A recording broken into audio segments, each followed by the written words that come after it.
तो last week जो है हमने अपनी जेएस के कुछ बेसिक्स देखे थे कि ये जेएस जो है वो काम क्या कर रही होती है हमारे पास। अब यहाँ आते हैं और अब हम लोग इसको स्टार्ट करते हैं।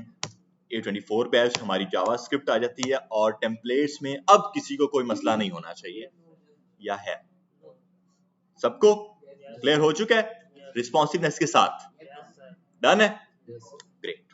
तो अब हम लोग फिर स्टार्ट करते हैं। यहाँ पे आके जो मैं लास्ट वीक में जो अपनी फाइल्स बनाई हुई थी मैं उसको डिलीट कर रहा हूँ। बिल्कुल स्टार्ट से हम लोग अपनी जेएस को स्टार्ट करने वाले हैं। ओपन विद कोड करते हैं।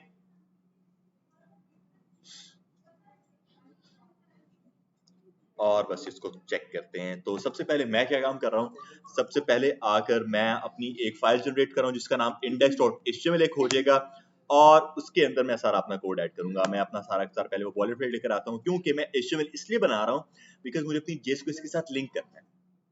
तो इसलिए मेरे पास कुछ HTML भी होना चाहिए। ऑब्वियस है इसके अंदर मैं इतना ज्यादा स्ट्रक्चर नहीं ऐड करूंगा, कुछ भी ज्यादा कोड ऐड नहीं करूंगा, बट मैं इसका सिर्फ ये बॉयलरप्लेट लेकर आऊंगा और इसको हम लोग देखते हैं जावास्क्रिप्ट। डन है। और इसके अंदर सिर्फ मैं अपना एक div डॉट कंटेनर ऐड कर रहा हूँ, एक div जिसकी आईडी क्लास कंटेनर हो जाएगी, जिसके अंदर p डॉट कंटेंट कर रहा हूँ, एक पैराग्राफ जिसकी क्लास कंटेंट हो जाएगी, जिसके अंदर लॉरम करके मैं कुछ कंटेंट ऐड कर रहा हूँ अपना। डन है। और एक बटन भी ऐड कर देते हैं बस रीड मोर के नाम से। इसके अलावा और कुछ मैं नहीं कर रहा, बस इसको लाइव करते हैं और जरा देखते हैं कि ये क्या कहते हैं हमें। ठीक है, तो ये हमारे पास आ चुका है यहाँ पर। अब इसको देखते हैं मैं अब क्या काम कर रहा हूँ। हम लोग अब यहाँ पे आके ये काम करते हैं कि अपनी जावास्क्रिप्ट को जो है लिंक करते हैं अपनी HTML के साथ। ठीक है, तो हमारे पास तरीके मेनली दो होते हैं हमारी जेएस को हमारी HTML के साथ लिंक करने के। पहला तो हमारे पास होता है कि आप इंटरनल जेएस को लिखो। इंटरनल जेएस जैसे इंटरनल CSS थी हमारे पास, लाइक हम लोग क्या काम करते थे, अपना एक स्टाइल का टैग ऐड कर देते थे और उसके अंदर अपना सारा CSS ऐड करते थे अपनी index.html की ही फाइल के अंदर। बट हमारी जो इंटरनल जेएस है वो भी कुछ उसी तरह का काम कर रही है कि आप अपना स्क्रिप्ट का टैग एक ऐड करते हो और उसके अंदर अपना सारा लॉजिक ऐड कर देते हो। इतना सा काम है। हमारे पास दो ऑप्शंस होते हैं अपनी स्क्रिप्ट के टैग को ऐड करने के। पहला ऑप्शन है हमारे पास हम लोग अपने हेड के अंदर ऐड करें, टाइटल से पहले, टाइटल के बाद और हेड के अंदर, बॉडी से पहले सारा में। ठीक है, और एक हमारे पास ऑप्शन है कि बॉडी के एंड पर एंड करें, बिल्कुल ऊपर सारा कंटेंट आ जाएगा और उसके नीचे हम लोग अपना एक टैग ऐड करेंगे स्क्रिप्ट का और उसके अंदर सारा हमारा लॉजिक होगा। अब ये दो तरीके क्यों है हमारे पास, दोनों में से कौन सा जो है बेटर यूज केस है इसका?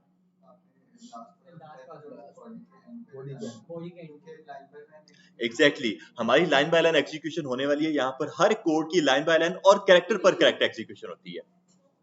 लाइक पहले तो ये लाइन होती है और उसकी लाइन में से पहले DOCT इस तरह से एक एक कैरेक्टर को टारगेट करता है। ठीक है, लेफ्ट साइड से हमारी तो लाइन बाय लाइन एग्जीक्यूशन है। तो अगर मैं इसको अपने हेड के अंदर आकर ऐड कर देता हूं तो उससे मसला ये बनेगा कि वो पहले अपने लॉजिक सेटल करना शुरू कर देगा, प्रोग्राम रन करना शुरू कर देगा, नीचे मेरा जो वेब पेज है पूरा का पूरा वो उसको रन नहीं करेगा, वहां पे वो रेंडर होने में टाइम ले लेगा। तो इसलिए मैं क्या काम करूंगा, मैं इसको हेड के अंदर ऐड नहीं करूंगा, मैं करूंगा इसको मेरी बॉडी के अंदर बिल्कुल लास्ट पर, ताकि ऊपर मेरा सारा स्ट्रक्चर आ जाए। तो हम लोग क्या काम करते हैं, अपने एक स्क्रिप्ट का टैग ऐड करते हैं कुछ इस तरह से और इसके अंदर आकर हम लोग अपनी सारी जेएस को लिखते हैं। हम लोग क्या काम करते हैं, प्योर HTML के अंदर तो हमारे पास ये चीज होती थी कि मैं कोई भी कंटेंट अपना ऐसे लिखता था तो वो क्या होता था, वो मेरे पास वैसे ही ऐड हो जाता था मेरे ब्राउजर में कुछ इस तरह से, ऐसे ही है। अब यहाँ पे हम लोग अब जो फिलहाल अपनी जेएस को देखने वाले हैं वो हमें इस ब्राउजर में इस वेब पेज में कुछ नहीं दिखाने वाली है। ठीक है, अगर हमें देखना है तो उसके लिए हमें क्या काम करना होता है, अपनी HTML को टारगेट करना होता है और उसके अंदर कुछ जो कह लो कि मैनिपुलेशन करनी होती है जेएस के थ्रू, वो बात की बात है। बट फिलहाल हम लोग अपने इस वेब पेज के ऊपर आकर कोई काम नहीं करने वाले हैं। तो हम लोग कहाँ काम करने वाले हैं, हम लोग मेनली काम करने वाले अपने डेवलपर टूल्स के अंदर जाकर, जो कि हमारी जैसे हमारे पास इंस्पेक्ट करके एक एलिमेंट्स आते थे, राइट क्लिक करें, इंस्पेक्ट करें अपना, और यहाँ पे आप लोग देखते हो एलिमेंट्स में हम लोग अपनी HTML और CSS साइड पे देखते थे। बट एक और बटन है हमारे पास कंसोल के नाम से। अब ये जो कंसोल है ये हमारी जावास्क्रिप्ट के लिए है। हम लोग यहाँ पे अपनी जावास्क्रिप्ट रन कर सकते हैं, चेक कर सकते हैं। जस्ट लाइक मैं यहाँ आता हूँ और मैं यहाँ पे आके लिखता हूँ अलर्ट। जावास्क्रिप्ट के अंदर ही एक कीवर्ड होता है अलर्ट के नाम से, जो कि हमें एक पॉपअप देते हैं, अलर्ट देता है। और मैं इसको ऐसे ही इसके अंदर आकर कुछ चीज लिखता हूँ, हेलो। ठीक है, और एंटर अगर मैं करता हूँ तो चेक करेंगे आप लोग क्या हुआ, ऊपर एक तरह का पॉपअप आ चुका है जिसके अंदर लिखा हुआ है हेलो। अब सीन कुछ ये है कि जब तक मैं इसको ओके नहीं करूंगा मैं अपने निजी वेब पेज के ऊपर कोई काम नहीं कर सकता। ऐसे ही अक्सर आप लोग इस चीज को देखते हो जब आपने जो है अगर कभी आपने नेटफ्लिक्स की जो सब्सक्रिप्शन है वो ली हो तो उसमें आपका एक ऊपर पॉपअप आ जाता है कि आप पहले उसको जो आपके जो पेमेंट होती है वो जब आप बुक करते हो उसके बाद आप नीचे अपने वेब पेज के ऊपर जा सकते हो नेटफ्लिक्स के, ठीक है। तो यहाँ पर कुछ उस तरह का सीन है, जब तक मैं इसको ओके नहीं करूंगा मैं नीचे अपने वेब पेज पर कोई काम नहीं कर सकता, मैं एक यूजर हूँ, ठीक है। तो एक तरह का बस कीवर्ड है, इसको खैर मैं आगे बताऊंगा क्या क्या चीजें हैं, बट ये जो है हमारी यहाँ पर हम लोग अपनी जेएस को लिख सकते हैं, जो भी लिखेंगे वो हम लोग यहाँ पे अप्लाई कर सकते हैं। जस्ट लाइक हमारे पास एक मेथड होता है document dot body dot content editable is equals to true, एक हमारे पास फंक्शन है, मैं अगर इसको एंटर करता हूं, नहीं ट्रू हो चुका है, अब मैं यहाँ पे आके इस कंटेंट को ऐसे एडिट कर सकता हूं, ठीक है। ये क्या है हमारी JSML, हम लोग यहाँ पे आके मैंने बस अपना एक JS का कोड लिखा है, उससे क्या हुआ मेरा पूरा का पूरा जो वेब पेज है वो एडिटेबल बन चुका है। यहाँ पे हम लोग इस तरह से किसी भी कंटेंट को एडिटेबल बना सकते हैं। हमने ये तो देख, हम लोग कर सकते हैं, मेरी बात सुनिए, अभी ऐसा नहीं है, हम लोग कर सकते हैं ऐसा। अब ये जो चीज है ना, वापस से मैंने ये चीज की है अपने सिर्फ डेवलपर टूल्स के अंदर, जैसे हमने देखा था एलिमेंट्स में कि यहाँ पर मैं जो भी चेंजिंग करता था वो क्या होता था, अगर मैं इसको रिलोड करूं सारा सारा वापस पहले जैसा हो जाएगा, ऐसे ही है। तो जेएस वाला भी कुछ उसी तरह का सीन है, अगर मैं ऐसे आकर रिलोड करता हूं सारा वैसे पहले जैसा हो जाएगा। डिफरेंस ये आपको सिर्फ एक फंक्शन बता रहा हूँ कि अगर आप यही कोड जो है अपनी जेएस के अंदर आकर लिख देते हो, यहाँ पे आके वही कोड अपनी इधर आकर लिख दो, तो क्या होगा, ये पूरा कंटेंट वैसे एडिटेबल बन जाएगा, ठीक है। मैं आपको बस एक तरीके बता रहा हूँ इसके कि हम लोग क्या क्या काम कर सकते हैं। यहाँ फिलहाल मैं आपको ये बता रहा हूँ बस, यहाँ पे हम लोग अपनी जेएस को लिख सकते हैं, किसी भी तरह की जेएस है हम लोग वो यहाँ पे आके अपने कंसोल में लिख सकते हैं। बिल्कुल वो नहीं कर सकते आप यहाँ पे आके, ठीक है। बट हम लोग यहाँ पे आके लाइक आप किसी भी एप्लीकेशन के ऊपर चले जाएं, इसको मैं बंद कर रहा हूँ, आप किसी भी एप्लीकेशन के ऊपर जाओ और आप उसके अंदर इस तरह से रहकर चेंजिंग कर सकते हैं, जैसे हम लोग अपने एलिमेंट्स के अंदर जाकर चेक करते थे। लाइक यहाँ पर आए हम लोग और अगर मैं यहाँ पे आके राइट क्लिक करता हूँ और इसको मैं इंस्पेक्ट करता हूँ और इसके ऊपर आकर मैं अपना कंसोल ओपन कर लेता हूँ, ठीक है। ये डेवलपर टूल्स हैं तो मैं किसी भी एप्लीकेशन के ऊपर जाकर कंसोल ओपन कर सकता हूँ अपना। मैं अगर यहाँ पर आकर ये फिलहाल देखो ये एडिटेबल नहीं है, मैं कर रहा हूँ लेकिन ये एडिट नहीं हो रही है। मैं अगर यहाँ पे आके अपना कोड ऐड करता हूँ document dot body dot content editable is equals to true, ठीक है, और एंटर करेंगे अगर इस चीज को, अब ये है कि मेरा ये वाला पूरा का पूरा कंटेंट एडिटेबल बन चुका है। रिजल्ट अपना चेंज करके हम लोग कर सकते हैं ऐसा, और इस तरह से आपके जो व्हाट्सएप मैसेजेस हैं वो चेंज करना ज्यादा इजी हो जाता है। फिर पहले वो बड़ा मुश्किल हो जाता है कि एक एक मैसेज को टारगेट करना, इस तरह पूरा पेज आप टारगेट कर सकते हो, काफी इजी चीज है। मसला तो ये है कि आगे वाला भी अगर थोड़ा सा सियाना हुआ तो फिर ये उसको भी चेंज कर देंगे, पूरा चेंज करना तो पूरा करो यार, किसी को इम्प्रेस करना हो तो जरा पूरा अपना रिजल्ट कार्ड चेंज करो, पहले सेंड करो आगे सीधा। खैर हाँ जी,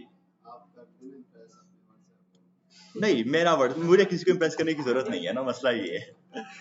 चले जी, तो यहाँ आते हैं, तो हमने देखा है कि बस हम लोग कंसोल में अपनी किसी भी तरह का जो है जेएस का लॉजिक लिख सकते हैं, इसको मिली हम लोग बोलते हैं स्क्रिप्ट। हमारी हम लोग अपने कंसोल में किसी भी तरह की स्क्रिप्ट को ऐड कर सकते हैं, बट ऑफिस से मैं यहाँ पे फिलहाल नहीं करने वाला, मैं डायरेक्ट परमानेंट कोड लिखने वाला हूँ अपनी स्क्रिप्ट के टैग के अंदर, अपनी एचटीएमएल के अंदर जाकर। ऐसे ही है, स्टार्ट करते हैं। तो अगर यहाँ पे आके आप लोग जो मैंने वहां पर अलर्ट लिखा था, अगर मैं यहाँ पर आकर भी वही अलर्ट लिखता हूँ और उसके अंदर आकर लिखता हूँ हे हाउ आर यू, ठीक है, सेव करेंगे तो आप लोग चेक करोगे ऊपर आएगा हे हाउ आर यू। और एक और चीज नोटिस करो कि मेरा पेज लोड होता ही जा रहा है, यहाँ पर देखो मेरा पेज लोड होता ही जा रहा है, जब तक मैं इसको ओके नहीं करने वाला ना तब तक मैं अपने पेज के ऊपर कोई काम नहीं कर सकता। सर ये तो हमें मैंने फिट किया है, कैसे? अगर हमारा यूजर जो है उसके पास ऑब्वियसली देखो ये कुछ इस तरह की चीजें होती हैं जिससे हम लोग अपने यूजर के साथ इंटरेक्शन बढ़ा सकते हैं, ठीक है। मैंने उसको बोला कि अगर ओके करोगे फिर आप ये काम कर सकते हो, वरना ये काम नहीं कर सकते। जैसे अक्सर आपको ये ऑप्शन आ रहा होता है, आप अपने पीसी के अंदर आकर कोई भी चीज डिलीट करते हो, आपको आपसे पूछता है are you sure you want to delete this picture या डिलीट दिस इमेज, जो भी चीज है, जब तक हम ओके या नो या यस नहीं करते हम लोग नीचे कुछ काम नहीं कर पाते हैं। तो ये कुछ उसी तरह का चीजें, इंटरेक्शन बढ़ाने के लिए सारी चीजें हैं। हम लोग फिलहाल जो अपनी जेएस को देख रहे हैं वो देख रहे हैं फ्रंट एंड के लिए, जेएस हम हमारी फ्रंट एंड में होती है हमारी इंटरेक्शन बढ़ाने के लिए। तो जितनी देर में ये वो ओके करेगा उतनी देर में हमारा टोटली जो है ना पेज लोड भी हो जाएगा। ये लोड होने का यहाँ पे काम नहीं है कोई, अब मैं कर देता हूँ। यहाँ पर रिलोड होने का कोई काम नहीं है, वो ना भले वो 1 सेकंड में कर दे उसको ओके सारा का सारा पेज वापस रिलोड हो जाएगा, भले वो 1 मिनट में करे बहुत टाइम हो जाएगा, तो पेज वापस वैसे ही रिजल्ट वैसे ही रहने वाला है मेरा। वो तो ठीक वैसे है, है, मैंने जॉब किया था कि टाइम लगता है, इससे यूजर के पास इंटरनेट का कोई प्रॉब्लम आया। अलर्ट का वहां पर कोई काम नहीं है। अच्छा। ठीक है, अलर्ट का तो बस हम इंटरेक्शन बढ़ाने के लिए है।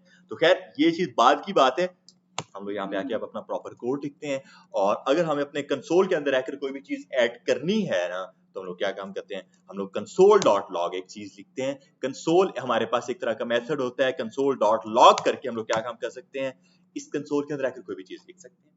ठीक है, अगर यहाँ पर आओ और यहाँ पे आके जरा चेक करो कंसोल डॉट लॉग, और मैं अगर आकर इसको अंदर ऐसे लिखता हूँ, hey this is our JS, ठीक है, और ये करके अगर मैं एंटर करता हूँ, आप लोग देखोगे ये मेरे पास नीचे प्रिंट होकर आ चुका है। ऊपर मैंने कोड लिखा अपना, नीचे नीचे वो चीज प्रिंट होकर आई है, और एक और चीज नीचे आ रही है अनडिफाइंड नाम से, जो कि बाद में देखेंगे क्या चीज है। अगर मैं इसको रिलोड करता हूँ वापस बिल्कुल ब्लैंक हो जाएगा। ठीक है, मैं इसको एक बार सेव कर दूं, बस ये ओके डन है, रिलोड किया, बस इसको एक बार आकर हमने इसको मैंने सेव कर दिया कंसोल डॉट लॉग। अगर मैं अब इसके अंदर आकर मैं लिखता हूँ hey this is our JS, save browser, hey this is our JS आ जाएगा। तो हम लोग क्या काम कर सकते हैं, कंसोल के अंदर आकर कोई भी काम करना हो तो हम लोग इस कंसोल डॉट लॉग को यूज करने वाले हैं यहाँ पर आकर। डन हो गया, यहाँ तक कोई मसला?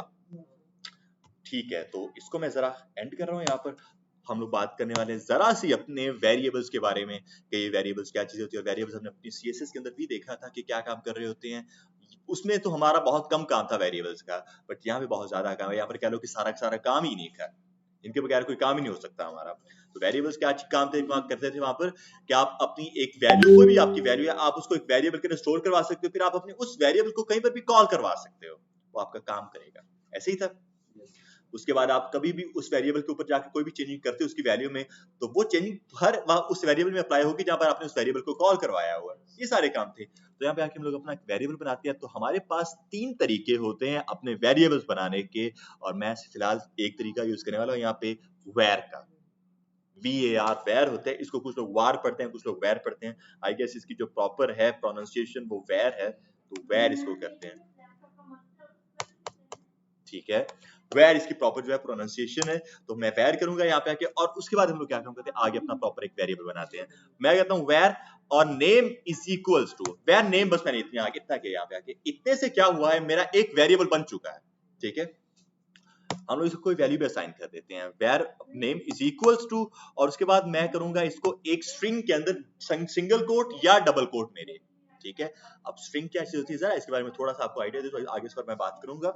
स्ट्रिंग हमारे पास कह लो कि couple of sentence, couple of characters. ठीक है, कि आप क्या काम कर सकते हो, आपके पास एक पूरी कलेक्शन है आपके कैरेक्टर्स की। लेट्स सपोज नेम है हारिस कर देता हूँ, 5 कैरेक्टर्स हैं ये, HRIS, ये एक मेरी स्ट्रिंग बन चुकी है यहाँ पे आके। वैर नेम इज इक्वल टू, हमने ये कर दिया। अब अगर आकर मैं कंसोल डॉट लॉग कर देता हूं मेरा वो वाला नेम, आप लोग देखो मैंने किया कंसोल डॉट लॉग, मेरे उस नेम को यहाँ पर पास कर दिया, कॉल करवा दिया, तो मुझे मेरे ब्राउजर में दिखना चाहिए हारिस, कुछ इस तरह से। ठीक है, अब यहाँ पर हमने क्या काम किया है, यहाँ पर हम लोग कर रहे हैं डायनामिक टाइपिंग, इसको बोलते हैं डायनामिक टाइपिंग हमारी। डायनामिक टाइपिंग क्या होती है कि आप एक कोई वैल्यू किसी वेरिएबल को असाइन करो, उसके बाद आप अपने उस वेरिएबल को एज एन रेफरेंस बनाकर आगे कहीं पर यूज कर रहे हो। मैंने यहाँ पे क्या काम किया है, मेरे नेम वेरिएबल को एक वैल्यू पास की है हारिस के नाम से, उसके बाद मैंने उस नेम वेरिएबल को एज एन एक रेफरेंस बनाया है और उसको प्रिंट करवा दिया मेरे कंसोल में। इसको बोलते हैं डायनामिक टाइपिंग। और ये छोटी छोटी जो टर्म्स है ना, अक्सर आपसे इंटरव्यू में पूछी जाती हैं। ठीक है, तो ये टर्म्स याद रखनी है, ऐसे ऐसे मुश्किल नहीं होती है, लेकिन बस अक्सर वो ऐसा टर्म दे देते हैं कि वो फिर याद नहीं रहते हमें। तो ये हमारे पास आ चुका है कंसोल डॉट लॉग नेम, और वो आ चुका है हमारे पास हारिस। अब हमारे पास ये ऑप्शन होता है कि हम लोग किसी भी तरह के वेरिएबल्स बना सकते हैं। आप में से अगर किसी ने C++, C# इस तरह की किसी भी लैंग्वेज में काम किया है, तो आप लोगों को आइडिया होगा कि उसमें हमें क्या काम करना होता है। हमें अपने प्रोग्राम को बताना पड़ता था कि यार हम लोग किस तरह का वेरिएबल यहाँ पर बना रहे हैं। आप लोग देखते हो इंट करते थे, जिससे हम लोग आगे उसको वैल्यू देते, इंटीजर ही कोई नंबर होना चाहिए था। हम लोग फ्लोट करते थे, जिससे हम लोग उसको फ्लोट नंबर देते थे। हम लोग कैर करते थे, उससे हम लोग उसको कोई कैरेक्टर्स देते थे। वे सी प्लस प्लस की बात कर रहा हूं मैं यहाँ पे आके, ठीक है। बट यहाँ पे कुछ उस तरह का सीन नहीं है, आप बस अपना वेरिएबल बनाओ और उसके बाद आप उसकी वैल्यू दो। हमारी जो जावा स्क्रिप्ट है वो इतनी सियानी है कि उसको पता चल जाता है कि ये स्ट्रिंग है, ये नंबर है, ये बूलियन है, ये बाइनरी है, ये क्या है, ठीक है। उसको हर चीज पता चल जाती है। तो हमें यहाँ पे ऐसे इसका कोई भी डेटा टाइप डिफाइन करने की जरूरत नहीं होती कि ये इंटीजर होना चाहिए, फ्लोट होना चाहिए, कैरेक्टर होना चाहिए, क्या होना चाहिए। डन है। तो मैंने यहाँ पे आके बस अपना वेरिएबल बनाया, उसकी मैंने कोई टाइप उसको असाइन नहीं किया, बट आगे मैंने उसको वैल्यू जो पास की है ना, वो हारिस पास कर दी, वो समझ गया कि अच्छा ये एक स्ट्रिंग है, तो ठीक है, उसे वो चीज मुझे प्रिंट करवा कर दे दी। अगर मैं इसी को नेम, वेरिएबल मेरा नेम ही है, बट इसको मैं इस बार आकर 15 कर देता हूँ, 15, ये क्या एक नंबर हो गया ना, वो उसको खुद ही जो है ना वेरीफाई कर लेगा और खुद ही वो चीज प्रिंट करवा कर दे देगा 15, कुछ इस तरह से। तो इसमें हमें ऐसे अपने वेरिएबल्स को उसकी डेटा टाइप बताने की जरूरत नहीं होती है। सर अगर डबल कोट्स लगा दें इसके ऊपर, अगर हम लोग इसको डबल कोट्स लगाते हैं, फिलहाल वो इसको रेंडर कर रहा है एज एन एक नंबर, बट अगर मैं इसको एक डबल कोट या सिंगल कोट किसी के भी अंदर ऐड कर देता हूं, तो फिर वो इसको रेंडर करेगा एज एन एक स्ट्रिंग, कुछ इस तरह से। ऐसे हमें यहाँ पे कोई पता नहीं चल रहा, लेकिन अब वो इसे रेंडर कर एज एन एक स्ट्रिंग के तौर पर, ठीक है। चलें जी, तो ये हमारे पास है। हम लोग क्या काम कर सकते हैं, मैं आपको स्टार्टिंग से लेकर चलूं तो वेर नेम कुछ इस तरह से। यहाँ पे हमने क्या काम किया, अपना सिर्फ एक वेरिएबल बनाया, उसको कोई भी वैल्यू असाइन नहीं किया, और मैं ट्राई करूंगा कि ज्यादा से ज्यादा वो टर्म्स यूज करूं जो कि अक्सर आप लोगों से पूछी जाती हैं, ठीक है। अब वैर नेम हमने इसे कर दिया है और मैंने इसको कोई भी वैल्यू असाइन नहीं की है। हम लोग आगे ये कर सकते हैं, name is equals to Ahmed. जो कोड मैंने पहले ही एक लाइन में लिखा था, उसी कोड को मैंने तोड़कर अब ये लिख दिया, var name is equals to var name, और उसके बाद name is equals to Ahmed, दोनों एक ही बात है। अगर मैं इधर आकर अब कंसोल डॉट लॉग करता हूं मेरा वही नेम, तो मुझे वैसे ही अहमद मिलने वाला है, यहाँ पे मुझे कोई मसला नहीं है। बट यहाँ पे हमने बस उसको तोड़कर देखा है, क्या लोग इसको थोड़ा सा डीस्ट्रक्चर कर दिया है, डीस्ट्रक्चरिंग उसकी हो रही है। डन हो गया। यहाँ पर हमारे पास ये जो इज इक्वल्स टू होता है ना, ये हमारे पास होता है हमारा असाइनमेंट ऑपरेटर। इसको असाइनमेंट ऑपरेटर बोलते हैं हम लोग, जिससे क्या होता है हम लोग किसी भी एक वेरिएबल को कोई एक वैल्यू असाइन करते हैं, तो मेनली इसको बोलते हैं assignment operator base. Ali Kamran, Hamza,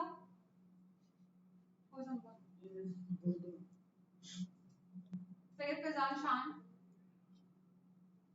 Faizan शान है यहाँ पे, जिशान साकिब नहीं है, हमजा इयास, मोहम्मद अफजल या अफजाल, शाहजेब तबस्सुम, हमजा, ये दो हमजा हैं, लाइबा शाहिद, ठीक है। हमजा आप आइएगा। हमजा बहुत ही जो है ना, बहुत प्यारा बच्चा है। अच्छा जी, क्या हुआ है? अच्छा जी, खैर, तो ये हमने क्या देखा यहाँ पे आके कि जो हमारा इज इक्वल से वो एक असाइनमेंट ऑपरेटर होता है। अब हमारे पास जो होते हैं ना डिफरेंट तरह के ऑपरेटर्स होते हैं। मैं अब ऑपरेटर्स के बारे में बात करने वाला हूँ कि ऑपरेटर्स क्या चीजें होती हैं, ठीक है। मैं ये काम करूंगा, मैं इसको वैसे कोड लिखूंगा, var name is equals to Ahmed, तो ये एक ही बात है, वैसे प्रिंट हो जाएगा। अब मैं यहाँ पे आके आपको कुछ ऑपरेटर्स के बारे में बताने वाला हूँ, ऑपरेटर्स। और एक और चीज, यहाँ पे हमारे पास वैसे ही हमारे पास होते हैं कमिट्स, जैसे हमारे पास CSS के अंदर होते थे। आपको बस अपना कंट्रोल फॉरवर्ड स्लैश करना है, आपका वो एक कमिट के तौर पर ऐड हो जाएगा। अब ये कोड एज एन रेंडर नहीं होगा, ठीक है, लेकिन ये रेंडर होगा। तो मैं इसको कमिट ही करूंगा क्योंकि मैं किसी तरह का कोई एरर नहीं चाहता यहाँ पे आके, क्योंकि ऑब्वियसली इसके अंदर हमें आकर एरर्स मिलने वाले हैं, ठीक है। तो इसलिए हमने ये काम किया, ऑपरेटर्स। अब ऑपरेटर्स के बारे में बात करते हैं। ऑपरेटर्स तो मेनली हमारे पास काफी तरह के होते हैं, बट यहाँ पे मैं मेनली जो बात करने वाला हूँ वो दो तरह के ऑपरेटर्स के बारे में बात करने वाला हूँ। वो है हमारे पास यूनरी ऑपरेटर और बाइनरी ऑपरेटर्स। दो ऑपरेटर्स हैं, यूनरी और बाइनरी। एक एक करके जरा दोनों को देखते हैं कि दोनों क्या हैं। तो मैं ये काम कर रहा हूँ, अपना ये वेरिएबल जो नेम था उसको हटा रहा हूँ और मैं एक नंबर को लेकर यहाँ पर चलूंगा बस। Var my number is equals to, और इसको मैं करता हूँ 15, कुछ इस तरह से। डन है। और उसके बाद कंसोल डॉट लॉग करते हैं यहाँ पे आके, और उसको करते हैं माय नंबर। ब्राउजर में 15 आ जाएगा, 15 आ चुका है ब्राउजर में। अच्छा, एक और चीज आप लोग नोटिस करोगे यहाँ पे, अगर आपने नोटिस नहीं की अब तक, कि मैं अगर स्ट्रिंग को प्रिंट करवाता हूँ ना, तो उसका कलर एज एन ब्लैक आता है यहाँ पर, लेकिन अगर मैं नंबर को प्रिंट करवाता हूँ तो उसका कलर ब्लू आ रहा है। ये मैंने नंबर को प्रिंट किया तो उसका जो कलर है वो ब्लू टाइप का है। बट अगर मैं इसको एक एज एन स्ट्रिंग में कन्वर्ट कर दूं यहाँ पर आकर एक स्ट्रिंग, तो अब इसका कलर एज एन ब्लैक है। लेकिन जो नजदीक है उनको पता लग रहा होगा कि ये ब्लैक ही है, ठीक है, मुझे भी पता लग रहा है यहाँ पे। सारे होते हैं, हम लोग वो सारे देखने वाले हैं। खैर मैं इसको एक नंबर ही रखूंगा।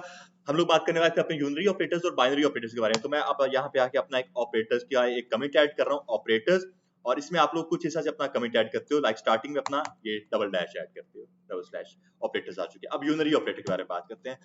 यूनरी ऑपरेटर हमारे पास होते हैं ऐसे ऑपरेटर्स जो कि यूज होते हैं सिर्फ और सिर्फ एक ऑपरेंड के साथ। अब ऑपरेटर क्या है और ऑपरेंड क्या है? ऑपरेटर तो हमारे पास ये एक जो इज इक्वल्स टू का साइन है वो भी एक ऑपरेटर ही है। यूनरी ऑपरेटर के बारे में बात करूं, लेट मैं यहाँ पे आके कर रहा हूं when my number is equal to 15। आप लोगों ने अक्सर अपने स्कूल कॉलेजेस में ये एक इक्वेशन बहुत देखी होगी, let a is equal to 15, b is equal to 13, c is equal to a plus b। ऐसे ही है, हम लोग अक्सर ये चीजें देखते थे वहां पे जाके। यहाँ पर मैं कुछ उसी तरह का काम करने वाला हूँ। मैं यहाँ पे आके करता हूँ my number is equal to 15, but अगर मैं आगे आकर एक और अपना वेरिएबल बनाता हूँ var second number is equals to minus minus कर देते हैं ये इसको, या फिर मैं इसको -15 एक सेकंड इसको यही कर देते हैं, एक सेकंड मैं इसको वापस से वैसे ही कर रहा हूँ, my number is equals to -15 कुछ ये जी कौन है? ओके मोहम्मद अफजल नहीं है, आप ही हैं अफजल? मोहम्मद अफजल है। ओके सारी आपकी चौराहट निकालेंगे, जाओ। अच्छा जी। तो ये क्या है अब हमारे पास यहाँ पे, पहले हमने किया var my number is equal to 15, उसके बाद मैंने क्या कहा कि अगली ही लाइन में my number is equal to -15 कर दिया हुआ है। और अब अगर आकर आगे मैं इसको प्रिंट करता हूँ console dot log my number को, क्या चीज प्रिंट होने वाली है ब्राउजर में? सेव करते हैं, ब्राउजर में आते हैं, -15 आ रहा है यहाँ पे आके हमारे पाल, ठीक है। तो ये जो इज इक्वल टू का साइन यहाँ पे आया हुआ ये हमारे पास होता है हमारा यूनरी ऑपरेटर, और ये जो 15 है हमारे पास ये होता है हमारे पास हमारा ऑपरेंड। अब आपको समझ आएगी कि ऑपरेंड और ऑपरेटर क्या है। ऑपरेटर हमारे पास क्या होता है जो कि मेनली ऑपरेंड्स के साथ काम करते हैं। ऑपरेंड्स क्या काम कर रहे होते हैं जिसको आप किसी भी ऑपरेटर के साथ यूज करते हो। यहाँ पे हमारा जो 15 है वो एक ऑपरेंड है, ठीक है, और हमारा जो माइनस है वो एक ऑपरेटर है। जैसे हमारा इज इक्वल्स होता है वो असाइन हो रहा था, असाइन करने में काम आ था, ये इस वैल्यू को इस वेरिएबल को असाइन कर रहा था, माय नंबर को उसने 15 असाइन कर दिया, वो था एक असाइनमेंट ऑपरेटर। यहाँ पे ये जो माइनस है इससे इस 15 को नेगेटिव कर दिया है, ये हमारा यूनरी ऑपरेटर, इससे सिर्फ एक ही वैल्यू को टारगेट किया है। आप इसको इस तरह से लेकर चल सकते हो कि ऐसा ऑपरेटर जो कि सिर्फ एक वैल्यू के साथ काम करे वो आपका यूनरी ऑपरेटर होता है। जैसे ये माइनस का है, ये सिर्फ और सिर्फ 15 के साथ रहकर काम कर रहा है और कोई इसके पास नंबर नहीं है, ये क्या है यूनरी ऑपरेटर हमारा। बट क्या हो वह सी, एक वेरिएबल आता हूँ सी के नाम से, उसको फिर मैं एक वैल्यू देता हूँ a प्लस बी, इस बार उसके पास कितनी वैल्यूज हैं, a है और b है, ठीक है, तो वो होगा मेरे पास बाइनरी ऑपरेटर मेरा। जस्ट लाइक मैं इसको कंट्रोल जी कर रहा हूं, ऐसे इसको मैं कर देता हूं एक यूनरी ऑपरेटर, यूनरी ऑपरेटर, ये हो गया हमारे पास हमारा यूनरी ऑपरेटर। अब बाइनरी ऊपर बात करते हैं, बाइनरी ऑपरेटर। कौन सा साइन? नहीं ऑब्वियसली ये तो मैं लगाएंगे हम लोग, अगर हमें मुझे कोई भी वैल्यू नेगेटिव में चाहिए तो फिर मैं ये साइन लगाऊंगा, फिर जरूरत नहीं है ऑब्वियसली, फिर जरूरत नहीं है। हम लोग अपने मैथ्स में भी यही चीज देखते थे कि नेगेटिव अगर करने फिर हमें माइनस लगाने की जरूरत होती है, वरना पॉजिटिव में जरूरत नहीं थी उसकी हमें। एग्जैक्टली उसमें जरूरत नहीं है हमें, ठीक है, उसने खुद इसको बाय डिफॉल्ट पॉजिटिव एक्सेस कर लिया था, बट अगर उसको नेगेटिव करना था तब मैं उसके साथ -15 लगाया। अब बाइनरी ऑपरेटर आ गए। बाइनरी ऑपरेटर हमारे पास कुछ ये है। अब बाइनरी ऑपरेटर क्या काम करते हैं, var c is equals to, और मैं यहाँ पे आके करता हूँ मेरा a प्लस बी को छोड़ो 17 प्लस 18 कुछ ये 17 प्लस 18, और मैं यहाँ पे आके console dot log my number की जगह c को प्रिंट कर रहा हूँ यहाँ पे आके, लाइव बेटा आप हो गया, ठीक है। मैं यहाँ पे आके क्या काम कर रहा हूँ, मैं मेरे उस c को प्रिंट कर रहा हूँ। क्या काम होगा ब्राउजर में, वो इस चीज को एवेल्युएट करके मुझे 35 का रिस्पॉन्स दे देगा। उसने उसको एवेल्युएट किया, कैलकुलेट किया, 35 उसने मुझे दे दिया क्योंकि मैंने काम किया था 17 प्लस 18 का, ठीक है। तो ये यहाँ पे हमारा ये जो प्लस है ये हमारे पास है हमारा बाइनरी ऑपरेटर, बिकॉज ये काम करे दो वैल्यूज के ऊपर 17 और 18 के ऊपर। बट हमारा जो ऊपर वाला था ये -15, ये हमारा था यूनरी ऑपरेटर बिकॉज वो एक ही वैल्यू के ऊपर काम करता था 15 के ऊपर। क्लियर है सबको यहाँ तक? यूनरी और बाइनरी कुछ ये चीजें होती हैं, यहाँ तो कोई मसला किसी को?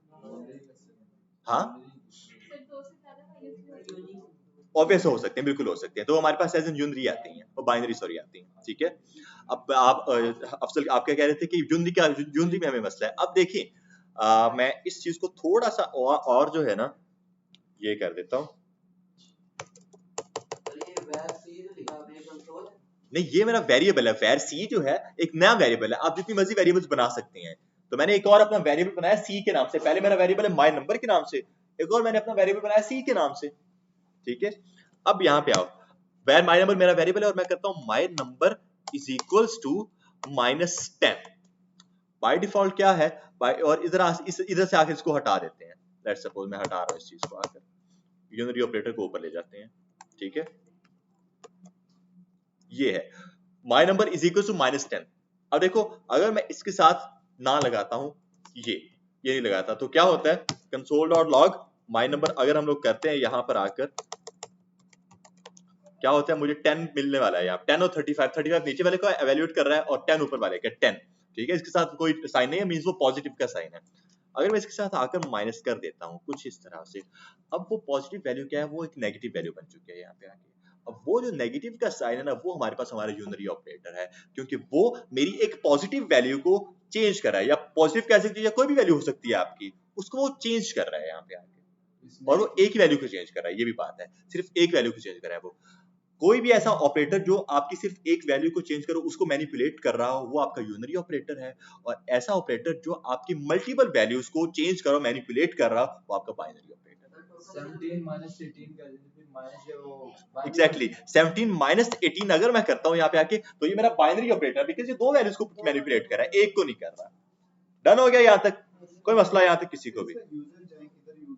ऑब्वियसली चीजें हम यूज करेंगे आगे जाके जब हमें अपने प्रोग्राम्स बनाने होंगे। अगर मुझे मेरे पास एक ऐसा जो है प्रोग्राम है जिसके अंदर मुझे अपने फिक्टोरियल्स फाइंड करने हैं। फिक्टोरियल आपने देखा है, आइडिया आप लोगों को फिक्टोरियल्स क्या होता है? ठीक है, कोई मसला नहीं है। मेरे पास एक वैल्यू है कोई 15,000 को छोड़ो 15,749, मेरे पास एक तरह की वैल्यू 15,749। अब आपको जो फिक्टोरियल होता है ना, मेनली वही होता है कि आपके जितने भी वहां नंबर्स हैं, लाइक 15,449 में आई थिंक 5 नंबर्स होते हैं, ऐसे ही है। आप क्या काम करते हो, उन पांचों को एक एक करके ऐड कर रहे होते हैं, लाइक 1 + 5 + 7 + 4 + 9, कुछ ये आप करते हो, ये आपका पूरा एक फिक्टोरियल फाइंड कर रहा हूँ। फैक्टोरियल तो ये होता है 5 का फैक्टोरियल से पीछे जितने 1 तक है उनको मल्टीप्लाई करते हैं, ये फैक्टोरियल। मैंने फिर उल्टा कर दिया शायद, आई गेस मैंने उल्टा कर दिया, मुझे इसका कंफर्म नहीं था, बट मैं शायद उल्टा कर दिया, बट इसी तरह का कुछ काम था। तो आप उस वहां पर आपका जो प्लस का साइन है ना, प्लस का साइन वहां पर आपका हो जाएगा एज एन बाइनरी ऑपरेटर। इस तरह के जो प्रोग्राम्स है हमारे, हम लोग उनको यूज करने वाले हैं, यहाँ बनाने वाले हैं, ठीक है। अच्छा खैर, इसको मैं यहाँ पे आके एंड कर रहा हूँ। ये इन दोनों ऑपरेटर्स को, ये दोनों क्लियर हो गया सबको?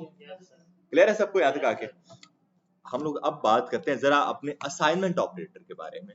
असाइनमेंट ऑपरेटर्स क्या चीजें होती हैं, इनको मैं ऊपर वैसे ही रख रहा हूँ, ये जो ऊपर जो जितनी भी चीजें हैं, और खैर मैं इनको कमिट कर देता हूँ फिर, ठीक है। इन सभी को कमिट कर देते हैं, कंसोल हमारा बिल्कुल यहाँ पे ब्लैंक है, ठीक है। और अगर आप लोगों ने कभी अपनी HTML आप चाहते हो कि नहीं मुझे यहाँ पे कंसोल में चेंजिंग करनी ही नहीं है, मुझे प्योर मेरे वेब पेज में जाकर आकर चेंजिंग करनी है, आप लोग ये काम कर सकते हो। document.write लिखो, document.write। अब इसके अंदर आप अपनी जो भी चीज लिखोगे वो आपके यहाँ पे इस वेब पेज में शो होने वाली है, जस्ट लाइक हारिस सेव, और ब्राउजर आपको दिखेगा हारिस कुछ इस तरह से। अब ये जो हारिस आ रहा है ये कहां से आ रहा है, ये हमारी JS से आ रहा है, ऐसे जी हमारी HTML से नहीं आ रहा। हमने अपनी JS के अंदर ये कोड लिखा है जो कि HTML के अंदर कन्वर्ट कर रहा है। बट ये तरीका प्रेफर नहीं किया जाता कि आप डायरेक्ट अपनी JS के अंदर रहकर अपनी HTML के अंदर कोई कोड ऐड कर रहे हो।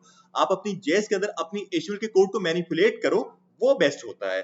कभी आप अपनी JS से डायरेक्ट अपनी HTML के अंदर कोई कोड ऐड नहीं करना हमने, तो ये तरीका अच्छा नहीं है, बट हम लोग ये काम कर सकते हैं।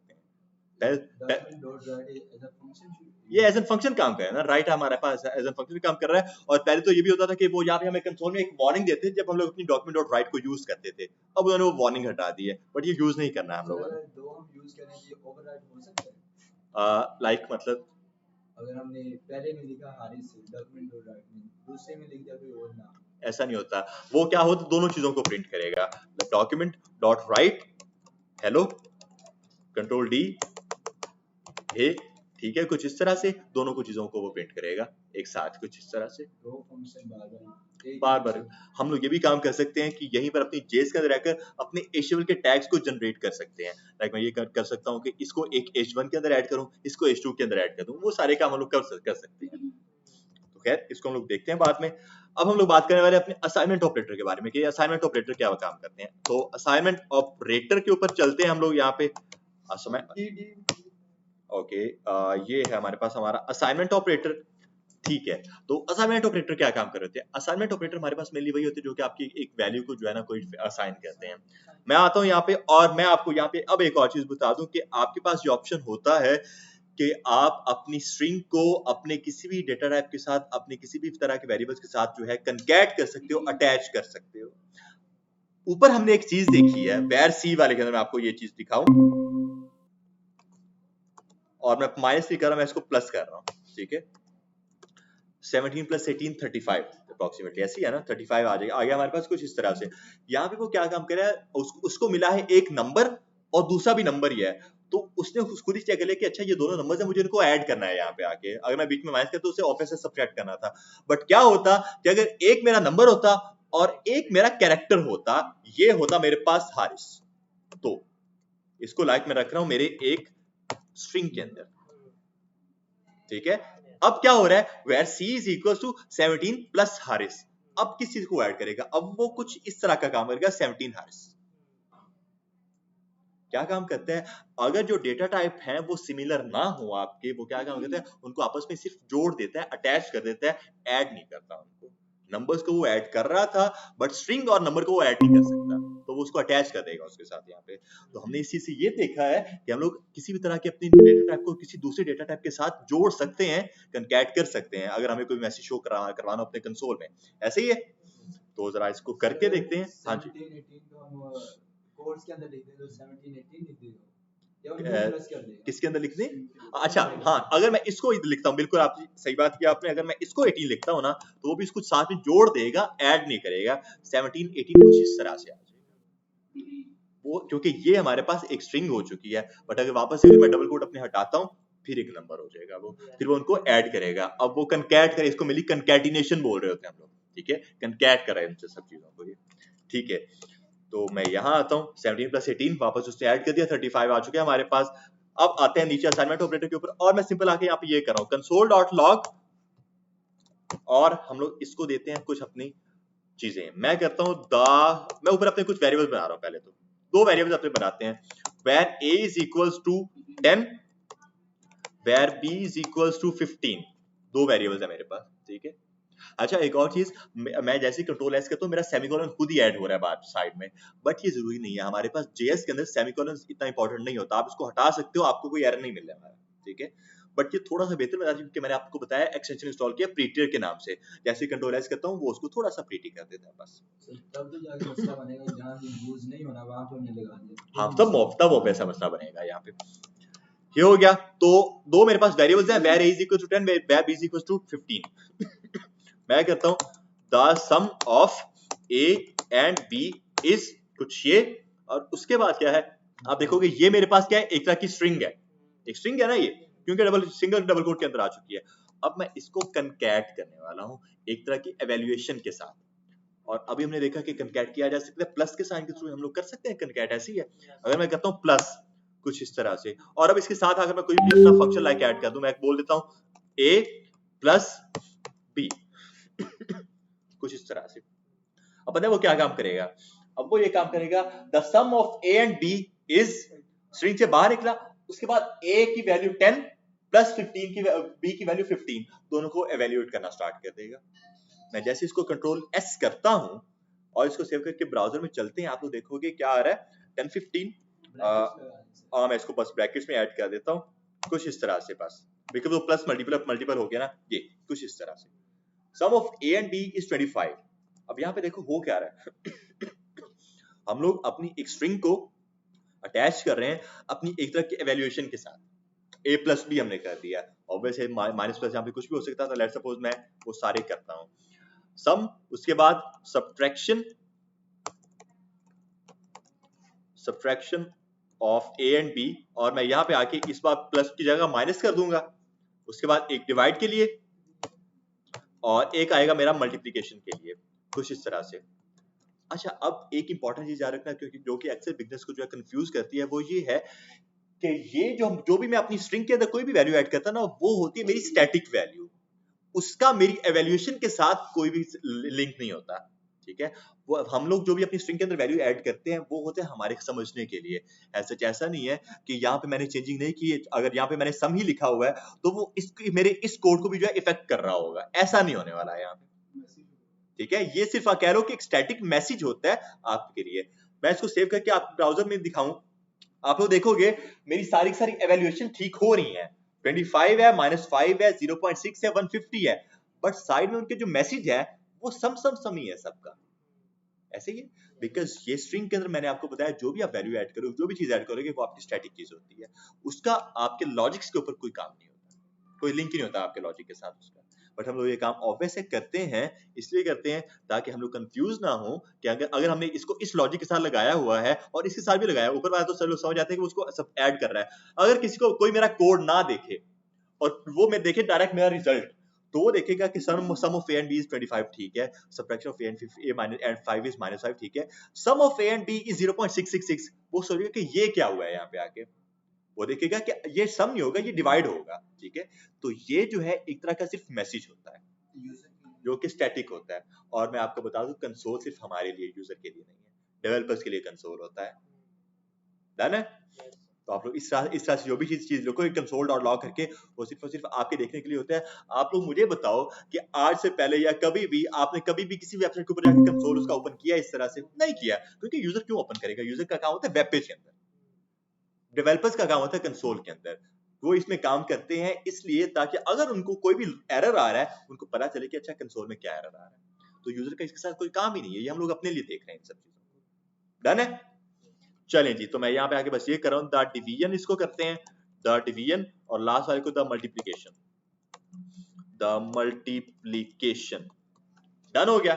ये कुछ इस तरह से आ जाएगा। हम लोग और भी अपने ऐड कर सकते हैं ऑपरेटर्स, जस्ट लाइक हमारा ऐड हो सकता है ए एक्सपोनेंशियल जो होता है ऑपरेटर हमारा, हम लोग इसको भी यूज कर सकते हैं, एक्सपोनेंशियल ऑपरेटर, ठीक है। अगर मैं इसको आके ये कर देता हूँ और इसको अब मैं वैल्यू इसकी थोड़ी सी कम कर देता हूँ, लाइक मैं इसको 2 कर देता हूँ और उसके बाद आकर मैं इसको कर देता हूँ लेट्स सपोज 5 या 5 करते हैं और दोनों को ही 5 कर देते हैं, ठीक है। सेव किया, इस चीज को ब्राउजर में चलते हैं तो हमारे पास इसको, हाँ ये मैंने इसको चेंज नहीं किया, बस इसको भी मुझे चेंज करना पड़ेगा। इसको मैं करूंगा कुछ इस तरह से, मेरा जो साइन है ये वाला, डन है। सेव किया, ब्राउजर में आएंगे तो आप लोग देखोगे ये कुछ इस तरह से रिस्पॉन्स आएगा हमारे पास 31-25, क्योंकि मैंने उसको एक्सपोनेंट ऐड कर दिया ना उसका। आप अगर 5 की पावर 5 करोगे, 5 into 5 into 5, तो वो कुछ यही आएगा, ऐसे ही है। 5 into 5 125, सॉरी 25, फिर 125, फिर आई गेस 625, और फिर आई गेस ये आ जाएगा हमारे पास। तो ये कुछ इस तरह का ही सीन होता है। तो ये हमारे पास क्या है, हमारे पास कुछ असाइनमेंट ऑपरेटर होते हैं, बट अब हमारे पास आगे कुछ ऑपरेटर आ रहे हैं जो कि हमारे लिए इंपॉर्टेंट है। सर वो आगे बी फिर क्या था? कौन सा? अगर हम अकेला एक ही दो स्टार ले लें, मैं तो ये उसकी पावर है, ए की 5। अब इसको मैं अगर 9 कर देता हूँ तो 5 की पावर 9 है यहाँ पे, ये उसका रिस्पॉन्स देगा कुछ इस तरह से, ठीक है, वो उसकी पावर है मेनली, तो इसको मैं वही 5 रख रहा हूँ। तो ये तो हो गया हमारे पास कुछ हमारे असाइनमेंट ऑपरेटर। बट अब मैं बात करने वाला हूँ थोड़ा सा अपने इंक्रीमेंट और डिक्रीमेंट ऑपरेटर के बारे में कि इंक्रीमेंट और डिक्रीमेंट ऑपरेटर क्या होता है, और इसलिए यहाँ पे आके मैं सिर्फ ये काम करूंगा, मैं सिर्फ अपने एक वेरिएबल को यूज करने वाला हूँ। console.log करते हैं और मैं इधर आकर लिखता हूँ मेरा द इंक्रीमेंट वैल्यू ऑफ ए, जो मेरा ए वेरिएबल है, ए इज, और मैं उसको प्लस करता हूँ, कंकैट कर रहा हूँ मैं, स्क्रीन शेयर नहीं, ओके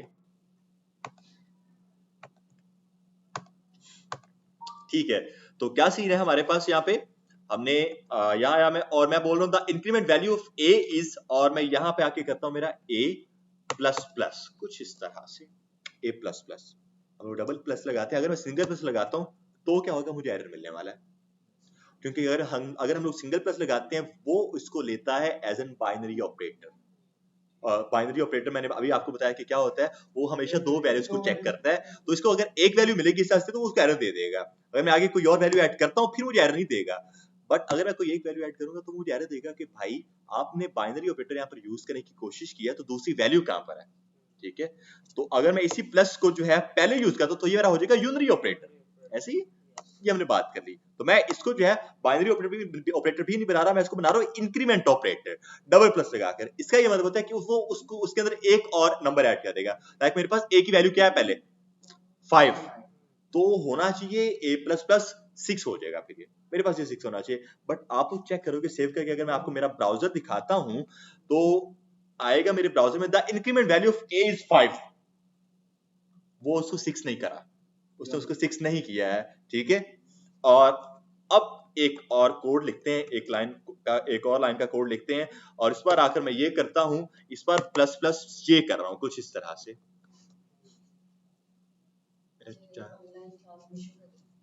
हो गया, मैंने शेयर कर दिया, ठीक है।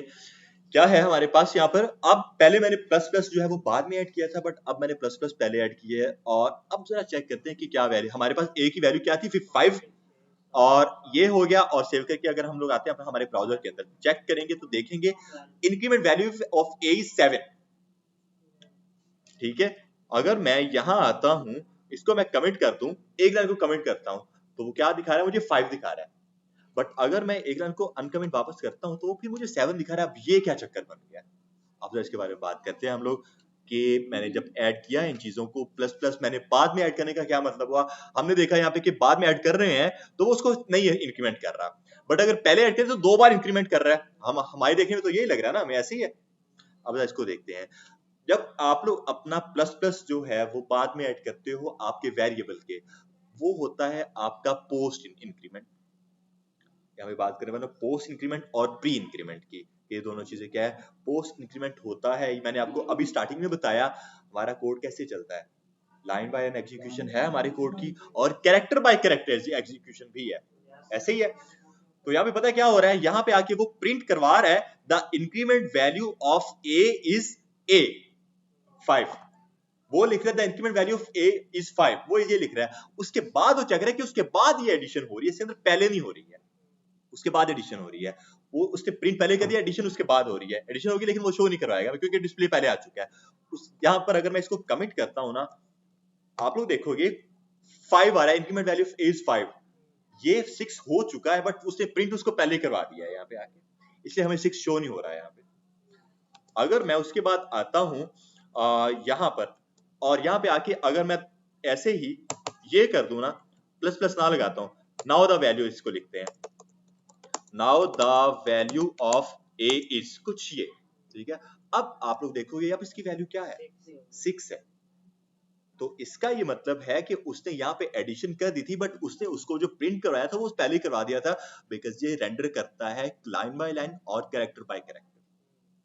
तो उसने यहाँ पे क्या काम किया था, उसने पहले ए को प्रिंट करवा दिया, उसके बाद उसने उसकी एवैल्यूएशन स्टार्ट की, उसके अंदर इंक्रीमेंट स्टार्ट कर दिया। उसके बाद हमने जब कभी भी आगे उस ए को प्रिंट किया, उसने 6 की वैल्यू दी उसको। डन है। तो ये क्या चीज है, ये हमारी पोस्ट इंक्रीमेंट होती है जो कि बाद में एडिशन करती है, इसको बोलते हैं पोस्ट इंक्रीमेंट। क्लियर यहाँ तक? अब एक और चीज होती है वो हमारे पास होती है प्री इंक्रीमेंट, और प्री इंक्रीमेंट आप समझ गए होंगे, जब आप प्लस प्लस को पहले ऐड कर देते हो वो आपकी प्री इंक्रीमेंट होती है, जैसे आपकी पोस्ट पेड और प्रीपेड सिम्स वगैरह होती हैं। तो मैं यहाँ पे आता हूँ, और अब मैं यहाँ पे आके एक और कंसोल और लॉग करता हूँ, बल्कि और क्यों करना, इसी को डुप्लीकेट करते हैं, कंट्रोल डी करते हैं डुप्लीकेट। और इस बार आकर हम लोग क्या काम करते हैं, प्लस प्लस और आगे वाले प्लस प्लस हटाते हैं, ठीक है। ये चेक करें आप, control S.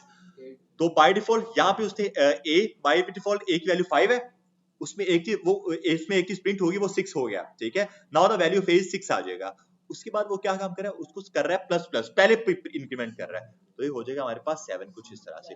Now the value of A is 7।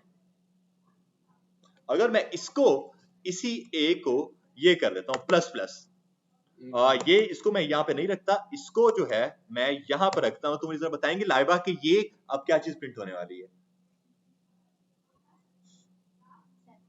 7। एक मिनट रुक जाए, 5 6 5 6, हाँ जी 5 नहीं, लाइबा 6 होगा, 6 प्रिंट होने वाला है। हाँ जी आंसर 6 है सर, 6 है, 6 6। अच्छा, तो यहाँ पर क्या सीन है, अब यहाँ में हमारे पास जो प्रिंट होने वाला है वो 6 होने वाला है, कुछ इस तरह से। Now the increment value of a is 6, ये कुछ इस तरह से आ रहा है। ये मैंने अगर इस चीज को यहाँ पर इसको मैं कमेंट कर दूं, ना the increment value of a is 6 आ रहा है, ठीक है। अब देखो ये 6 आया क्यों है, पहले वो बता 5 यहाँ तक, इस लाइन इस कोड तक देखो, यहाँ तक सिर्फ the increment value of a is 5, but उसके बाद प्लस प्लस हो रहा है, मतलब वो प्रिंट तो हो चुका है ना, पहले 5 हो चुका है, प्लस प्लस हो चुका है, मतलब 6 हो चुका है, पर प्रिंट नहीं हो रहा। अगली लाइन हमने किया now the value of a is 8 must means यहाँ पे 6 आ जाएगा, यहाँ पर आएगा 6, डन है। उसके बाद हमने देखा the increment value of a is दोबारा a प्लस प्लस बाद में है, मतलब दोबारा से उसने पहले उसको प्रिंट कर दिया पर ऐड बाद में करेगा यहाँ पे आके, तो मतलब ये हो जाएगा जो लास्ट वैल्यू थी मेरे पास जो कि 6 थी वो आ जाएगा, कुछ इस तरह से 6 मुझे प्रिंट करवा के दे देगा। बट अगर यही 6 जो है, यही जो मेरा a प्लस प्लस है, इसको मैं पहले ऐड कर देता तो क्या होना था, a प्लस प्लस यहाँ तक वो 5 था, उसको उसने ऐड किया, एक जब 6 हो गया बट प्रिंट नहीं करवाया, यहाँ तक आके वो 6 हो चुका है, now the value of a is 6 हो चुकी है। उसके बाद the increment value of a is, इस बार प्लस प्लस पहले है, मींस वो 7 उसको करके उसके बाद प्रिंट करेगा, एवोल्यूशन पहले करेगा, इस बार 7 आ जाएगा। पोस्ट में मैंने जो हमारे पास पोस्ट इंक्रीमेंट है मैं वही बात कर रहा हूँ, इंक्रीमेंट एक ही बात करता है बट वो इंक्रीमेंट बाद में करता है, पहले प्रिंट करवा रहा है। प्री इंक्रीमेंट में वो इंक्रीमेंट पहले करे बाद में प्रिंट करवा रहा है, ये काम होता है। मैं यहाँ पे आके आप लोगों के लिए बस एक लिख देता हूँ, और मैं आप लोगों के लिए ये भी लिख रहा हूँ, ये पोस्ट इंक्रीमेंट है। The post increment value of a is ये, और उसके बाद जो है द प्री इंक्रीमेंट वैल्यू, इधर आकर प्री करेंगे, the pre increment value of a is कुछ ये, अगर हम लोग ये अब करते हैं तो आप देखेंगे values, the post increment value of a is 5, post है बिकॉज पहले उसने 5 प्रिंट करवा दिया, एडिशन बाद में हो रही है। उसके बाद नाउ द वैल्यू, अब वो 6 हो चुके हैं क्योंकि दोबारा मैंने उसी a को प्रिंट किया है। उसके बाद the pre increment value of a is, पहले 6 थी उसको उसने प्री इंक्रीमेंट किया, मतलब प्लस प्लस a कर दिया, वो 7 हो गई, और now the value of a is 7। ये डायरेक्ट नहीं जा रहा ना अपने वेरिएबल के पास, अपने से पीछे वाली लाइन को काउंट कर रहा है। ऐसा नहीं है डायरेक्टली, आप ये कह सकते हो कि वो मेनली टारगेट कर रहा है इस वैल्यू को, जो आपकी ये वाली वैल्यू है ना उसी को टारगेट कर रहा है, क्योंकि वेरिएबल से है ना मेरा ना हमारा। आपका अगर वेरिएबल डिफरेंट होता तो फिर ये मसला बनना था, बट ये वेरिएबल हमारा है कि मैं उस एक वेरिएबल के ऊपर ही रहकर काम कर रहा हूँ सारा। तो वेर हुआ मैं पोस्ट इंक्रीमेंट और प्री इंक्रीमेंट का।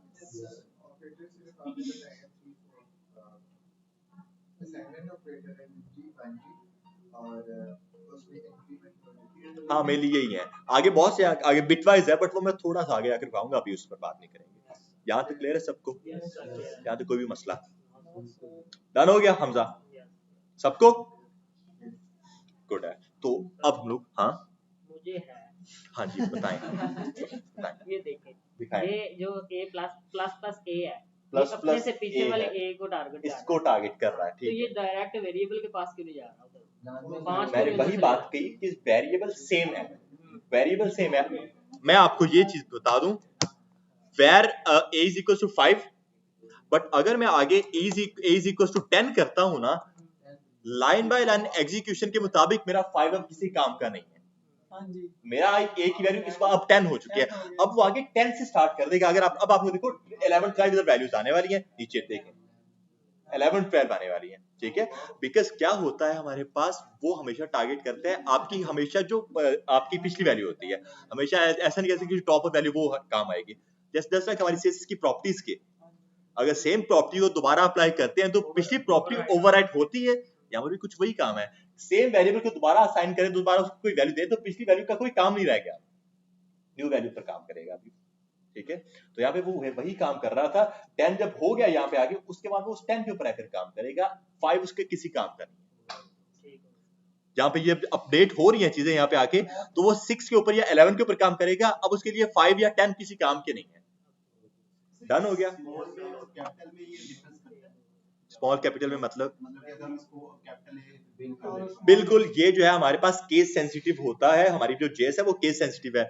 मींस कि यहाँ पे अगर स्मॉल है और मैं प्रिंट कराने की कोशिश करूं मेरे कैपिटल ए को, कंट्रोल जी, मेरे कैपिटल ए को अगर मैं आकर प्रिंट कराने की कोशिश करता हूं तो वो नहीं करेगा, ठीक है। ए इज नॉट डिफाइंड का एरर आ गया मेरे पास, तो ये एरर आता है। बिल्कुल, यहाँ पे अगर मैं इसको 10 की जगह 12 या 20 लिख देता हूँ, ठीक है, अब क्या होगा, वो 20 से आगे स्टार्ट कर देगा क्योंकि पिछली सारी वैल्यूज ओवरराइट हो चुकी हैं। 5 अब उसके किसी भी काम की नहीं है, अब वो 20 से आगे काम करेगा। चेक कर ले 20, 21, 22। तो अभी तो लगा के तो देखा कि ये काम नहीं किया मेरा। हाँ, अगर हम लोग ये काम कर सकते हैं, ये हम लोग ये काम, अब ये देखो यहाँ पे वैल्यू असाइन कर रहे हैं, वहां पे आप अपने वेरिएबल को किसी भी तरह से बना सकते हो, बट फिर आपको अपने उसी वेरिएबल को कॉल करवाना होगा, आप उसको चेंज ही कर सकते हैं। अब जो है ना, अब अगर मैं इसको a कर दूं तो फिर ये काम करेगा मेरा 20 से। अब मुझे सबको चेंज करना पड़ेगा फिर। नहीं, बस इसको करके इसकी वैल्यू निकाल सब अगर देखें, मैं इसको अगर करता हूँ ना, ये और ये, तो ये मेरे पास प्री इंक्रीमेंट वैल्यू और नाउ द वैल्यू आ जाएगा। ये कुछ इस तरह से काम कर रहा है। डन हो गया। तो ये केस सेंसिटिव भी होता है हमारे पास। हाँ जी, हाँ और ये तो अभी हम लोग कंसोल में कर रहे हैं एज अ डेवलपर यूज करके। अभी कस्टमर कोई आया हमारे पास यूजर फ्रंट पे आया, ठीक है, तो लेट्स सपोज ये जावास्क्रिप्ट वहां पे यूज हो रही होगी जहां पे हमने कोई वैल्यू, अगर लेट्स सपोज उसने कोई क्लिक की है और उस क्लिक के बाद ये वैल्यूज रन होनी चाहिए और उसको आंसर ये कह सकते हैं ऐसे यूजर के साथ इंटरेक्शन कुछ इस तरह से पड़ेगी हमारी। इसी तरह बिल्कुल। और ये हम लोग इसको वो सेकंड इसकी जेएस की सेकंड फाइल पर मतलब उसकी फाइल में जाके काम करके अभी हम लोग हाँ, अभी इंटरनल जेएस में यूज कर रहा हूँ। हम लोग एक्सटर्नल को लिंक करेंगे। बिल्कुल ऐसे ही है। जस्ट लाइक अगर मैं यहाँ आता हूँ और मैं अपनी एक फाइल बनाता हूँ, इस बार index.js की एक्सटर्नल जेएस, और उसके ऊपर आकर हम लोग क्या काम करते हैं, ये वाला अपना सारा का सारा कोड उसके अंदर जाकर पेस्ट कर देते हैं। ये सारा कोड मैं क्या काम कर रहा हूँ, मैं उसके अंदर पेस्ट कर रहा हूँ कुछ इस तरह से। कंट्रोल एक्स कर देते हैं, सारा कोड यहाँ से खत्म हो गया, मैं इसको पेस्ट कर रहा हूँ यहाँ पर आकर, सेव, डन है। तो अब मुझे ये अपना टैग ऐड करने की जरूरत नहीं, जो मेरा स्क्रिप्ट का टैग है मैं यहाँ पे ऐड करूंगा script:src, और यहाँ पे आके अपनी उस फाइल का पाथ ऐड करो जो कि सिंपल .index.js है। अब भी वही काम करेगा जो पहले काम कर रहा था ये, बट ऑब्वियसली ज्यादा प्रेफरेबल यही है बिकॉज हमारा जेएस का कोड बहुत ज्यादा आगे हो जाएगा, तो एक फाइल के अंदर रहकर सारा काम नहीं करना है। जेएसएस को मतलब रिएक्ट तो हम लोगों ने करवाया लास्ट क्लास, लेकिन जेएस में भी इसमें हेल्प कर रहा होता है कि लाइक डिले कहीं पे आना, तो ये जेएस के थ्रू कह सकते हैं डिले वगैरह इस तरह का कोई भी काम है तो वो इसी के थ्रू होने वाला है। पॉपअप के लिए हमारे पास ये यूज होता है, जैसे मैंने आपको अलर्ट दिखाया, इस तरह की जितनी भी चीजें हैं, खुद हैरान हो कि मैंने इतने क्वेश्चन कर कैसे लिए हैं। हाँ, खुद हैरान हो कि मैं इतने क्वेश्चंस कर कैसे लिए हैं। वो मुझे स्टेट कर रहे हैं कि मैं ये कह रहा था कि क्या ना हम लोग इनलाइन जेएस भी यूज करते हैं, बट वो हमारे सिर्फ इवेंट्स के लिए होता है। लाइक अगर क्लिक हो तो काम होना चाहिए ऑन क्लिक के ऊपर, जैसे जस्ट लाइक मैं इस बटन के ऊपर आता हूँ, जैसे इसके ऊपर क्लिक हो तो मेरे कंसोल में कोई चीज ऐड होनी चाहिए। यहाँ जैसे कि आता हूँ मैं, और ये जितना भी सारा का सारा काम है इसको मैं अगर एक फंक्शन के अंदर ऐड कर देता हूँ, फंक्शन कुछ इस तरह से, फंक्शन के बारे में आगे खैर एक पूरी क्लास है, मेरे फंक्शन का नाम है नेम। इधर आता हूं मैं और अब इस बटन के ऊपर ऑन क्लिक करता हूं मैं, जैसे इसके ऊपर क्लिक हो तो मेरा वो नेम जो फंक्शन है ना वो रन करना चाहिए। तो बाय डिफॉल्ट मुझे मेरे कंसोल में ऐसे वो चीजें नहीं दिख रही जो इंक्रीमेंट डिक्रीमेंट के लिए थी, वो नहीं दिख रही हैं। मैं अगर जैसे इसके ऊपर क्लिक करूंगा तब वो नेम इज नॉट डिफाइंड कह रहा है। ओके मैंने हाँ उसको वैर करके किया आई गेस।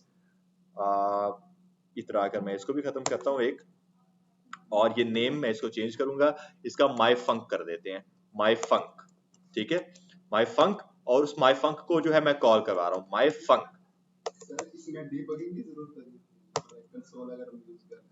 सिर्फ कंसोल में डिबगिंग की जरूरत नहीं है, आगे होगी।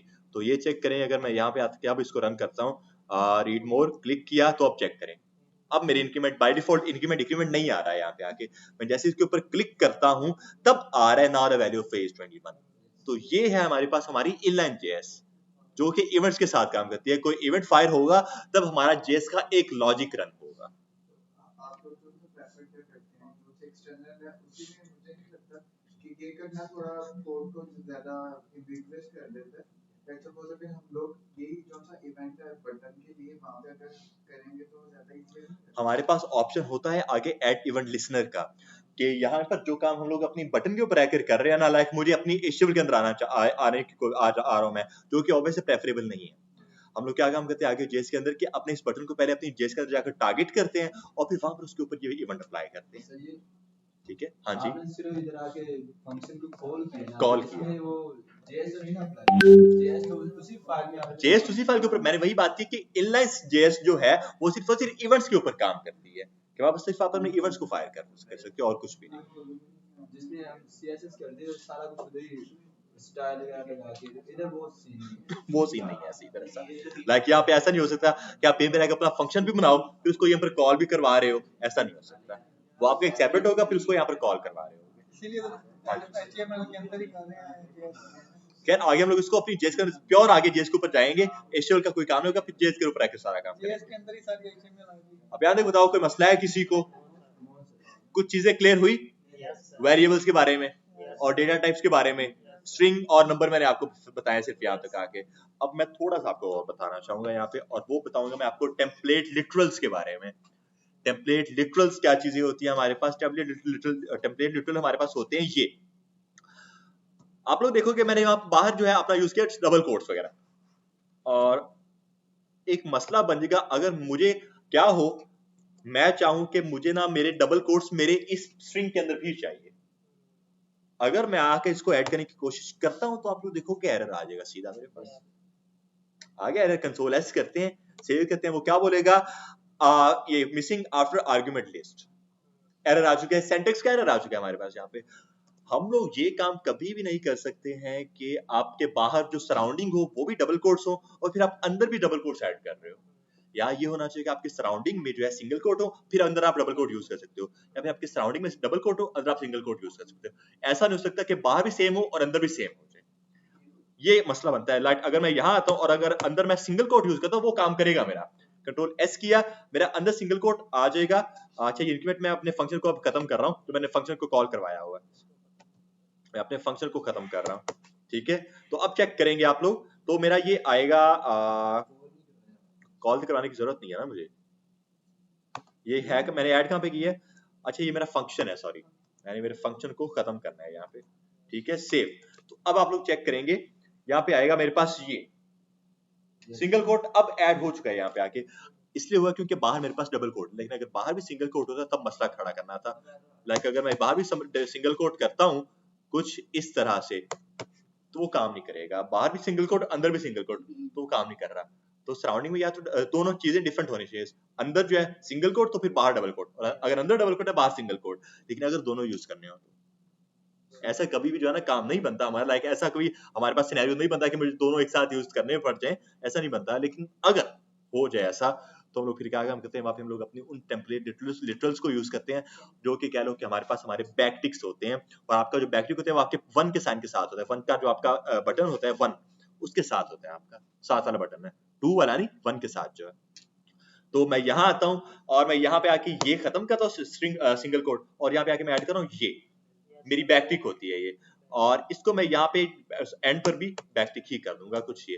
तो अब मैं क्या काम कर सकता हूँ, अंदर सिंगल कोट भी यूज कर सकता हूँ, डबल कोट भी यूज कर सकता हूँ, ये मेरी मर्जी है, मैं सारे कोट्स अंदर यूज कर सकता हूँ। कंट्रोल एस करेंगे, ये सारा हमारे पास वैसे ही कुछ उस तरह से आ जाएगा, काम बन जाएगा मेरा यहाँ पे, डन हो गया।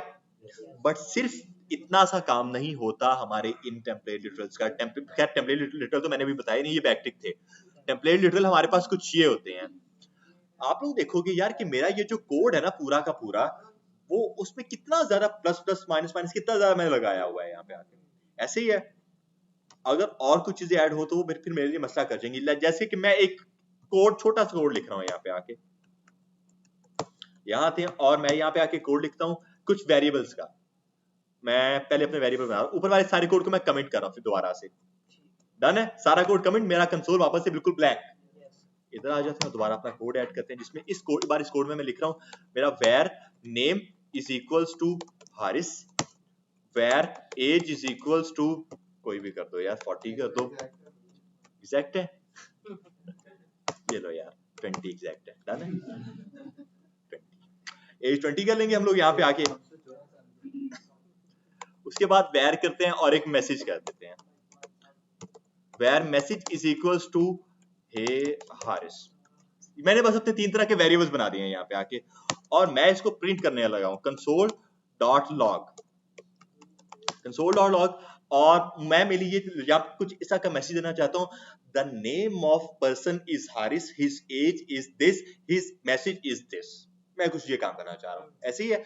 और मैं क्या काम करूंगा, यहाँ पे स्ट्रिंग, मुझे पता चल गया कि मैं अपनी स्ट्रिंग और वेरिएबल्स को यहाँ पे कंकैट करूंगा, बिकॉज कंकैटिनेशन के बगैर तो सारा स्टैटिक हो जाएगा ना।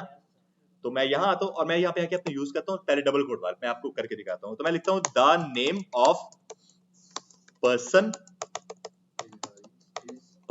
इज, ठीक है, इज। और अगर मैं यहाँ पर आकर ऐसे ही अपना वो नेम लिखूं, मेरे वेरिएबल को टारगेट करने की कोशिश कर रहा हूं मैं मेरे उस नेम को, तो क्या हो रहा है, वो नेम एज ए मेरे पास प्लेन टेक्स्ट आ रहा है, नेम को वैसे ही रेंडर कर रहा है नेम के तौर पर, मुझे इसको रेंडर करना है एज एन मेरे वेरिएबल, ऐसे ही है। तो हमने देखा था कि हम लोग इसको बाहर ऐड करते हैं कुछ इस तरह से, नेम, ऐसे ही है, the name of person is Haris, ऐसे ही है, और एक स्पेस ऐड कर देते हैं इस के बाद भी, ताकि स्पेस हो। The name of person is Haris, और उसके बाद क्या हो कि मैं एक ही लाइन में सारी चीजें लिखना चाहूँ, the name of person is Haris, उसके बाद मैं आगे इसके ऐड करना चाहता हूँ हिज एज इज दिस। तो अगर मैं ऐसे ही करता हूँ हिज एज इज, और फिर मुझे क्या काम करना पड़ेगा, मुझे इसको दोबारा कंकैट करना पड़ेगा दोबारा, क्योंकि स्ट्रिंग के साथ पहले वेरिएबल है, फिर दोबारा कंकैट हो रहा है वो ये, और दोबारा इसको ऐड करो प्लस करके हिज एज इज एज। तो अब मुझे मेरे ब्राउज़र पे दिखेगा the name of person is Haris, his age is ये, कुछ इस तरह से, ठीक है। हाँ, हारिस के बाद बस एक स्पेस ऐड कर दो, या हिज से पहले, the name of person is Haris, his age is 20। Okay, यहां तक हो गया काम। और आगे कुछ और अगर मैं ऐड करता हूं, आगे मैं उसका मैसेज भी ऐड करना चाह रहा हूं, प्लस करके फिर मुझे दोबारा प्लस करना पड़ेगा क्योंकि मैं कंकैट करना चाह रहा हूं यहाँ पे आके, और मैं फिर दोबारा ऐड करता हूं he wants to say that, वो क्या कहना चाह रहा है, वो सिंपल ये कहना चाह रहा है दोबारा से प्लस, और इस बार प्लस के क्या, मेरा मैसेज, वो ये कहना चाह रहा है। डन है। सेव करेंगे ब्राउज़र में आएंगे तो आप लोग देखोगे मुझे मिल जाएगा, और हे हारिस के बाद मैं थोड़ा सा एक स्पेस ऐड कर रहा हूँ, बस यहाँ पे एक स्पेस ऐड करते हैं, save. The name of person is Haris, his age is 20, he want to say that hey Haris, ये है। अब देखो मैंने सिर्फ कोड इतना सा लिखा, लेकिन कितनी बार मैंने मेरे प्लस को यूज किया, कितनी बार मैंने 3-4 स्ट्रिंग्स को मेरे 3-4 वेरिएबल्स के साथ कंकैट किया हुआ।